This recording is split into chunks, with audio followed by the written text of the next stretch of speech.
What is the mahr? And how do you determine what it will be? 50K. No. That's, for some of you might have seen someone ask me a question to say, if the demand of mahr is 50K, is it a red flag or a green flag? What did I say? Red flag. And people in the comments were like, why?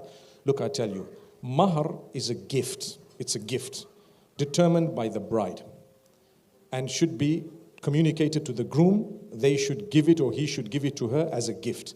He doesn't have to give it immediately. He can give it later, and sometimes she can even waive it later on. It's not a selling price. It's not a buying price. It does not say much about who you are. So in wealthy communities, it would naturally be a little bit more, depending on the urf or the norm. So if the norm of a community is 50K, by all means 50K. If the norm of the community is something, then less, because make it easy for people to marry. But generally, 95% of the public, a youngster in his 20s getting married does not have 50K. Imagine he's going to enter into marriage with a mentality that I'm in debt. What success do you want him to achieve in life? It's not a bride price, as they say. So usually you look at what is known as mahrul mithl. That's a sunnah. Look at the girls of the same family and what did they get? So when I got married, I paid £100. £100 mahr. And I wouldn't trade my wife for the world, I promise you. £100.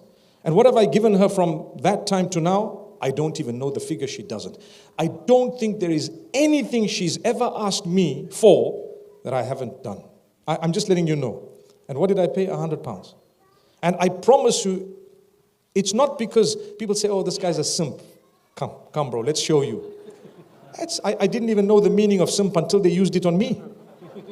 And I felt that the guy talking is less, let me not get into that debate. But anyway, but to be honest with you, to be good and kind, and to be kind to those who've served you, they've been there for you through thick and thin. When I started my life, I guarantee you, if I wanted to marry people, they probably would have said no, not at all. So all those who might be interested later on when you're a successful man, please understand they don't belong in your life. That's all. Do you know why? They would never have sacrificed if they were put into your life 20 years earlier, the way the one who's there has sacrificed. You just need to understand this. And so therefore, the amount given doesn't confirm whether you're going to be happier or not. So what do you want? If you're in there for money, you're going to say 50K, get a divorce, another 50K, get another divorce. Before you know it, I've got 500K, now I can go and marry properly whoever I want. It's not a business. It's not that. The idea is I'm going to marry someone, token amount. What is it? It is like a down payment, in my explanation, to say from today onwards, I'm responsible for all your expenses. It's on me. So from today onwards, this is the first amount. If you ever need any money, come to me and inshallah, I'll try and, help you for as long as it's reasonable. That's what it is, if you look at it from that angle. So there's nothing fixed. And I would say that the more understanding you are of the situation of the guy getting married, and also the guy should be understanding of the family he's getting married into, and then you determine a figure that's easy, inshallah, bi'idhnillah. Some people say 1 million riyal, I've seen this in writing, which is payable if you divorce me. That also is against the sunnah of the Prophet ﷺ. I understand what they're trying to achieve, but then it's toxic. I'm entering into a slavery agreement.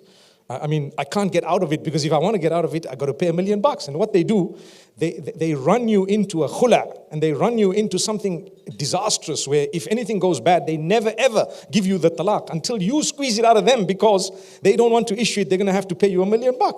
So there's a lot of negativity in that. Let's go easy, simple ways, and Allah make us, inshallah, successful in our marriages.